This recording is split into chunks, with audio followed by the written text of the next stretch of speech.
Rosalie, present ba sa meeting ang economic managers ng Marcos administration at ano ang latest sa oil at energy situation sa bansa? Ella, dinaluhan nga ng ilang miyembro ng gabinete ni Pangulong Ferdinand Marcos Jr. ang kauna-unahang pagpupulong ng 13 House Committees sa gitna ng National Energy Emergency dahil sa tensyon sa Middle East na lubang nagpataas sa presyo ng produktong petrolyo sa pandaigdigang merkado. Tinatawag ang 13 House panels na Legislative Energy Action Development o LEAD Joint Committee. Pangunahing nagbigay ng briefing kaugnay ng oil at energy situation sa bansa si Energy Secretary Sharon Garin. Anya, nasa 1 milyong bariles na ng diesel ang nasecure ng bansa na 5 araw ang itatagal ng supply.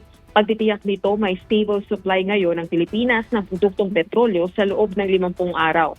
Pero dahil sa sitwasyon sa Middle East, hindi na kasi sigurado kung saan ang direksyon ng global oil supply.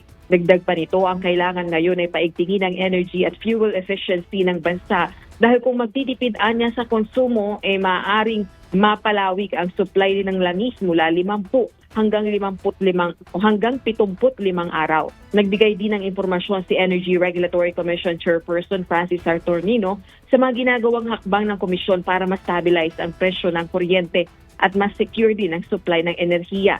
Sa ulat naman ni Migrant Worker Secretary Hans Leo Kakdak, nasa 4,611 na ang repatriated overseas Filipino workers at kanilang dependents mula sa Middle East dahil sa gulo doon sa pamagitan naman ng tulong ng gobyerno.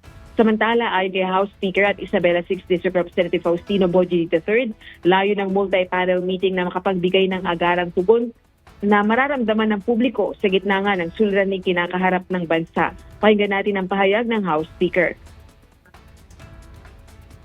Unang-una na rito ang agarang pagtugon.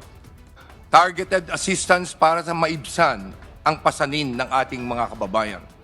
Ikalawa, ang mga pangmatagalang solusyon, mga reforma sa enerhiya, ekonomiya at seguridad sa supply upang hindi na tayo paulit-ulit tinatamaan ng ganitong crisis. Ella, layo ng Lead Joint Committee na makabuo ng panukalang batas na tutulong sa bansa na makatugon sa epekto ng isang national energy emergency. Balik sa iyo, Ella. Maraming salamat, Rosalie Coz.